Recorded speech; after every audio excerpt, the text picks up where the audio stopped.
Sa likod ng ating pambansang wika ay ang mga punong halaman ng kasaysayan, mga kwento ng pag-usbong, pakikipaglaban, at pagbabago.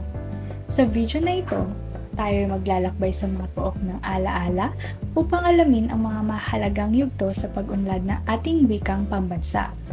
Sama-sama nating tuklasin ang kahulugan at kahalagahan ng wikang ito sa ating kultura at identidad bilang isang Pilipino. Bago pa man dumating ang mga mananakop sa ating bansa ay may sariling paraan at sistema ng pagpapahayag ang ating mga ninuno. Ang mga Taga-Luzon at Visayas ay gumagamit ng baybayin, isang sinuunang sistema ng pagsulat na binubuo ng 17 simbolo. Samantala, ang mga taga-Mindanao naman at bahagi nitong Sulu ay gumagamit ng tinatawag na Sanskrito. Ito ay ginagamit ng wika ng mga taga-India na kinabibilangan ng Slavic ng silangang Europeo. Hindi totoo ang tawag na alibata. Invento lamang ito ng isang guro na inakalang ang baybayin ay mula sa Arabic. Ang totoong tawag ay baybayin, isang sinuunat katutubo, paraan ng pagsusulat sa bansa na mula sa baybay na ibig sabihin ay spelling.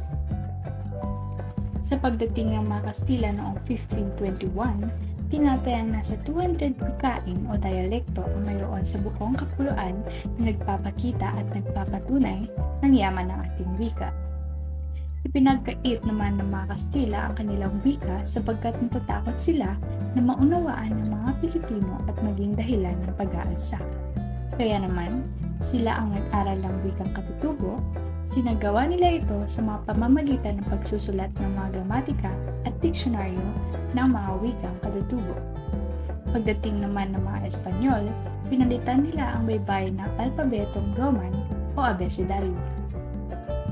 May trivia tungkol sa panahon ng mga Kastila. Ang pinakaunang aklat na isulat sa Tagalog na inakdaan noong 1593, ito ay ang Doktrina Kristiyana o Doktrinang Kristiyano. Itong libro rin ang nagpapanatiling talaan ng sinaunang baybaying script na namatay dahil sa paggamit nito noong panahon ng kolonyal na nooy panahon ng Espanya. Sa panahong ito, ang konstitusyon ng Biak na Bato ay ginawang wika ang Tagalog, bagamat walang isinasaad na ito ang wikang pambansa ng Republika. Sa unang Republika, si Aguinaldo ay isinad sa konstitusyon na ang paggamit ng wikang Tagalog ay opisyal. Matapos nito, ang wikang Tagalog na ang naging wika ng lahat sa pagsulat, lalo na si Jose Rizal para sa kanyang dalawang nobela na Noli Me Tangere at El Filipis Teresa. Dahil naganap pa lang ang wikang Tagalog sa panahon ng Revolusyon, alam niyo ba kung saan nagaling ang salitang Tagalog? Hinango sa salitang Taga-Ilog na galing sa unlaping taga, na ibig sabihin katutubo na idinagdag sa harap ng salitang ilog o naloy na ibig sabihin mga taong nagbuhat sa matandang kabihasnan o daluyan ng tubig. Sa panahon naman ng Amerikano, itinatag ang surian ng wikang pambansa at suportado ng batas ang pagpapalaganap ng isang pambansang wika. Noong 1936, nirekomenda ng surian na ang Tagalog ang batayan nito. Pinalaganap ang wikang pambansa sa mga paaralan at iba't ibang larangan. Sinimula ng simplikasyon ng baybayin sa pamamagitan ng abakada ni Lope K. Santos noong 1940. Tinanggap ng abakada ang 5 pantig, ngunit pinairal ang 15 katingin. Kinilala rin ang identidad ng nang bilang G noong panahon ng Espanyol. May trivia tungkol sa panahon ng Amerikano. Naging klaro na ang Filipino at Tagalog ay magkaiba. Ang Filipino ay ginagamit sa buong bansa, samantala ang Tagalog ay ginagamit lamang sa gitnang bahaging Luzon.